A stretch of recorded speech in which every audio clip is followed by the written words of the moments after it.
I'm in the kitchen getting some things ready to make an apple pie.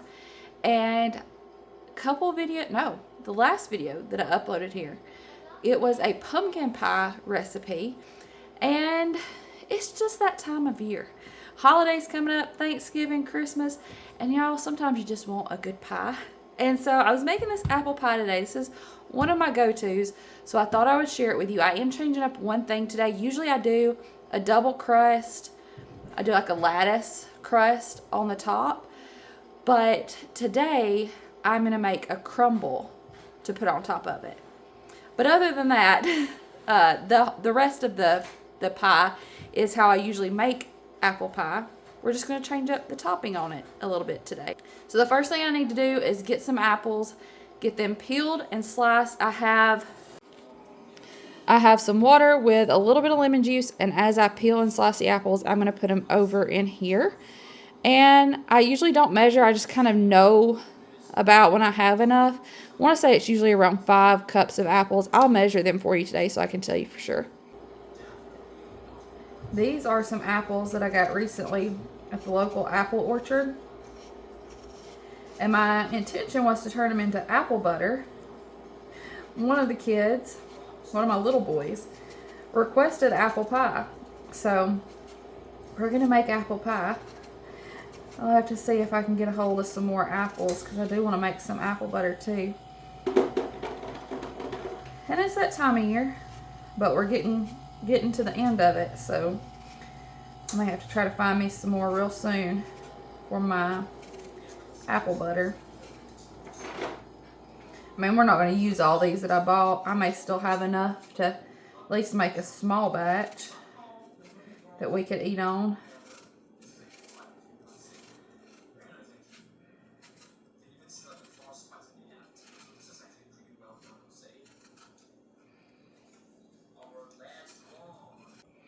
And these apples are Fuji apples.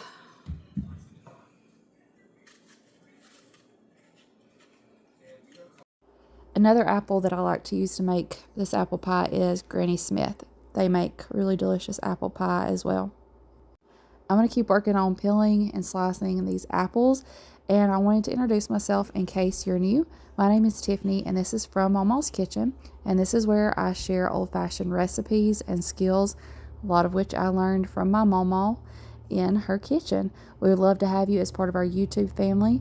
We have another channel, our Small Town Life, that is more of a vlogging channel where we share our day-to-day life and then share recipes and those kinds of things here on this channel. So I always have the other channel linked down in the description box if you want to follow us over there as well. But I'm just glad that you decided to join us today, and hope you enjoy the time that you spend with us. We sure are glad to have you here. To show you, I'm cutting these pretty thin. Now, I'm not worried about trying to get them all exactly the same. Some are a little more thick, some a little thinner, but thin enough that they're going to sit down in the pie shell well and cook up and get soft. Maybe you can see that. Pretty thin without fussing over it too much. What I'm doing here is taking my peels and cores and putting them in this bag that I've been keeping in my freezer. And I don't know yet if I'm going to make apple scrap jelly with these, or maybe juice them, make some apple cider, but I'm just keeping them in my freezer as I have them.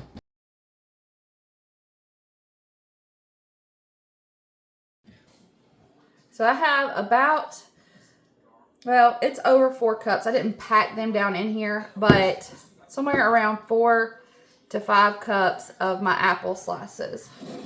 Let me get some of this stuff cleaned up, and then show you what we do from here.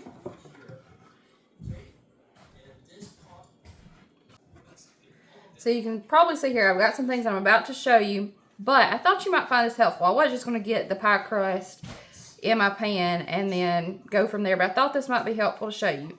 You can buy a frozen pie crust. You can buy pre-made pie crust. You can make your own, whatever you want to do. But I'm putting mine in my pan, and I have just gently kind of molded it to my pie pan. And then I'm taking my knife and just going right around the lip of this pie pan, cutting off the extra.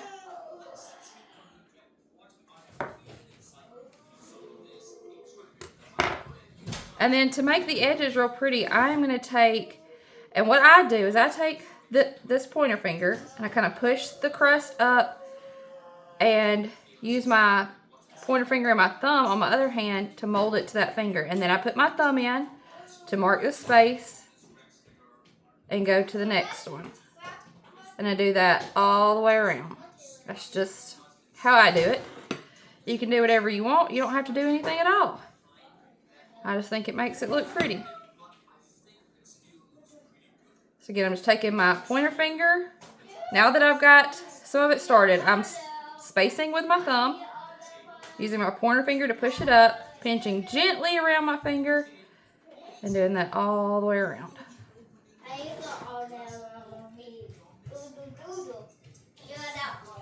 think I got a little one that's going to come help me on this next step.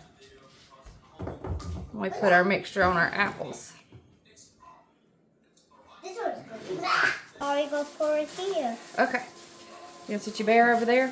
Yeah. The first thing we're gonna do is work on the mixture for the filling, the apple part of the pie. So let me sit this over here. We don't need that yet. Okay. We don't need, yes, no, we don't need this yet. Yep. Make sure I got everything situated. Yeah, everything situated. All right, so can you pour the apples in the bowl, Wyatt? Hang on, let Wyatt do that part. Good job, let's get them all out. Now we've got a 1/3 cup of sugar. I have 3 tablespoons of all-purpose flour and a 1.5 teaspoons of, this is pumpkin pie spice. I don't have any apple pie spice. I usually don't keep both. You could also mix up your own. Sometimes I'll just do some cinnamon and a little ginger, a little nutmeg, but usually I'll do a 1.5 teaspoons of either pumpkin pie spice or apple pie spice. Okay, we can put this in now. Thanks. Very good. I didn't get any salt. Let me get the salt. We're gonna put just a pinch of salt in there. Now we're gonna mix this just to make sure all those apples are coated in our sugar and our flour and our spices. My thinks this tastes good. You think that tastes good? Butter does taste good. Hang on. Don't just eat the butter. Just eat butter. Yeah. I mean, it is good butter. Say, Okay, we're going to set this to the side and we're going to work on our crumb topping. I'm going to do on this one.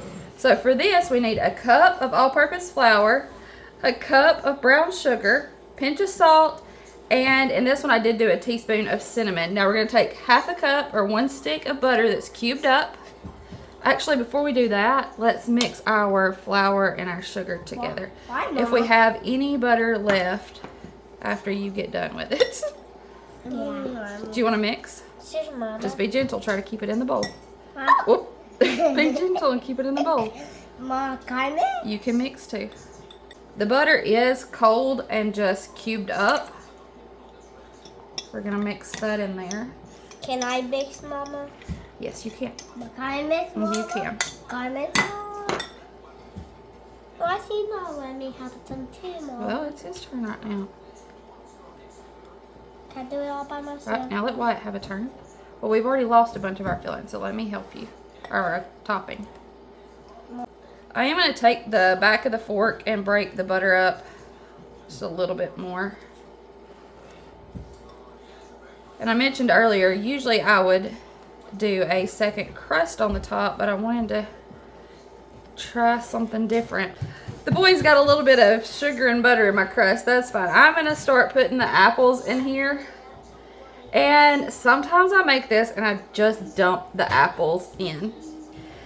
But I'll tell you, if you'll take the time to kind of layer them in, it turns out much better. It's not completely necessary, but it does turn out better if you take the time to just kind of lay them flat and layer them in here. It makes the slice of pie hold together well. So It doesn't have to be perfect, but I am going to take a little bit of time to layer these apples in my pie crust. This is still unbaked.